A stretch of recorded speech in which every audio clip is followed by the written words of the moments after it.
অনেক সময় আগের কথা। মগধপুর নামে একটি রাজ্য ছিল, যার প্রাকৃতিক সৌন্দর্যের বর্ণনা করা সত্যিই কঠিন। চারদিকে সবুজে ভরা বন, কলকল শব্দে বয়ে চলা নদী আর বাতাসে ভেসে বেড়াতো ফুলের মিষ্টি সুগন্ধ।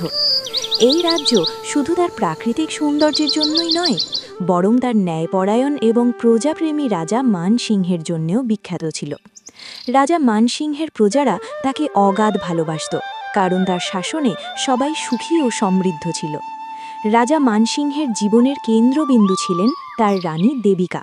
তাদের প্রেম এমন ছিল যে দূর দূরান্তের রাজ্যেও তার উদাহরণ দেওয়া হতো। রানী কোথায়?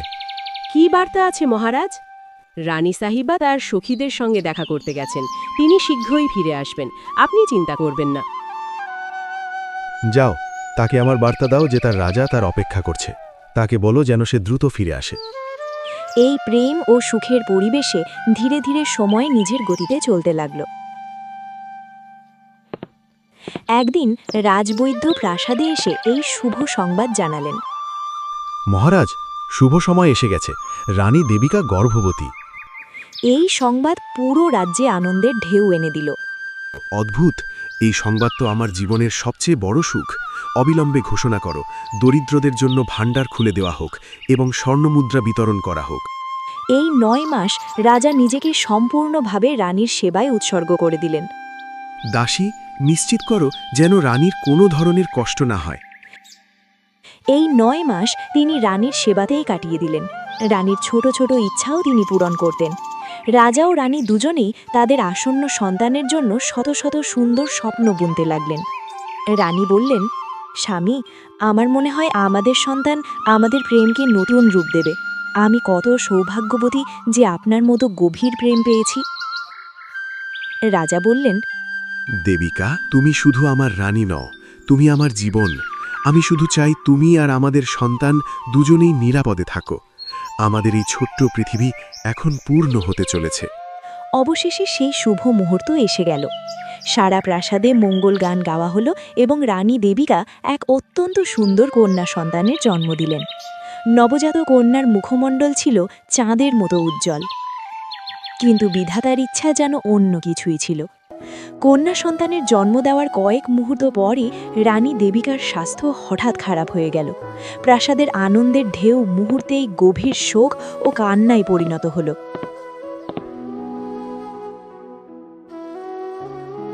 মহারাজ, আমাকে ক্ষমা করুন। আমরা সর্বোচ্চ চেষ্টা করেছি, কিন্তু রানী সাহিবা আর এই পৃথিবীতে নেই। মিথ্যা, এটা মিথ্যা। দেবিকা, আমার দেবিকা আমাকে ছেড়ে যেতে পারে না। তুমি কিভাবে বলতে পারো? সে তো সবই মা হয়েছে। আমার পৃথিবী উজাড় হয়ে গেল। আমি তাকে ছাড়া কিভাবে বাঁচব? রাজা মানসিংহের দুঃখ এত গভীর ছিল যে তিনি নিজের বোধবুদ্ধি ও সংযম হারিয়ে ফেললেন। তার প্রেম ধীরে ধীরে তীব্র শোক ও অপরাধ বোধে পরিণত হল। তার মন এই অসহনীয় যন্ত্রণার কারণ খুঁজতে লাগল, আর তার দৃষ্টি গিয়ে পড়ল সেই নবজাত কন্যার উপর। এর কারণেই আমার দেবিকা আজ আমার থেকে দূরে চলে গেছে। এই নির্দোষ নয়, এই আমার প্রিয়তমার হত্যাকারী। আমার সব সুখ কেড়ে নিয়েছে। আমি এর মুখ দেখতে চাই না। এই নবজাত কন্যা যে এখনও পৃথিবীর আলো ঠিকমতো চোখে দেখতেও পারেনি, রাজা মানসিংহের ক্রোধ ও ঘৃণার কেন্দ্র হয়ে উঠল। প্রাসাদ এখন তার কাছে এক শূন্য কারাগারের মতো মনে হতে লাগল।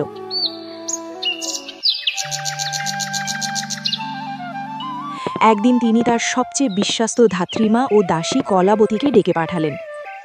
কলাবতী, আমি তোমাকে ডেকেছি কারণ তুমি সবচেয়ে বিশ্বস্ত। এই শিশুটিকে মেরে ফেলো। আমি এই অশুভের মুখ দেখতে চাই না। এর কারণেই আমার রানী আমার থেকে দূরে চলে গেছে। এক মুহূর্তেও যেন এটি আমার চোখের সামনে না থাকে। একে আমার রাজ্য থেকে, আমার প্রাসাদ থেকে, আমার জীবন থেকে সরিয়ে দাও।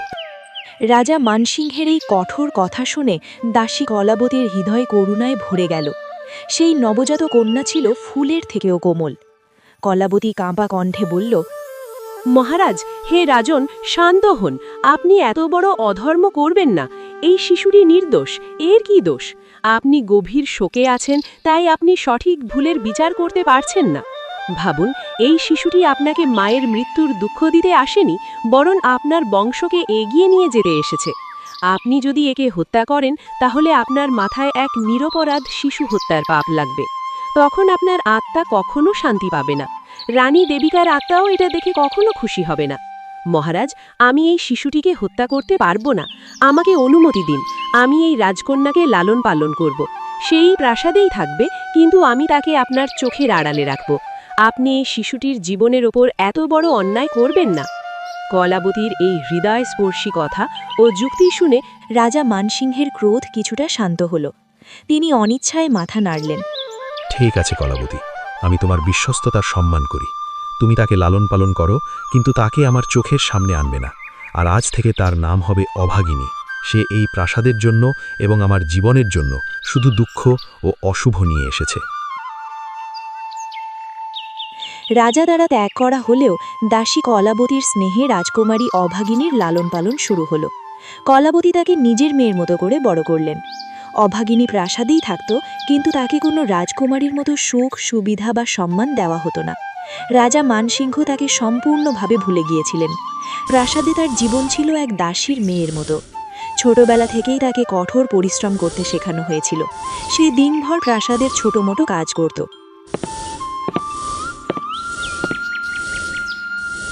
ও অভাগিনী, তুমি কি করছো? এই মেঝেটা এখনো পরিষ্কার হয়নি।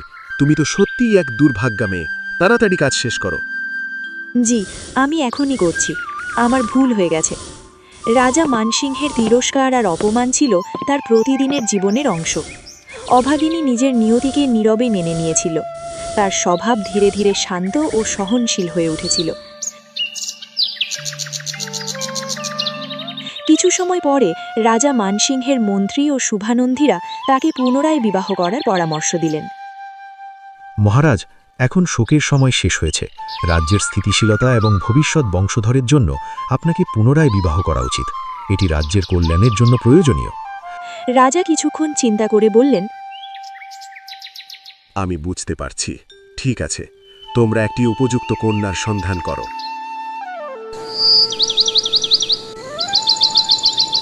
এরপর রাজা নানসিংহের বিবাহ হল প্রতিবেশী এক রাজ্যের অত্যন্ত সুন্দর ও সুশীলা কন্যা সুলক্ষণার সঙ্গে।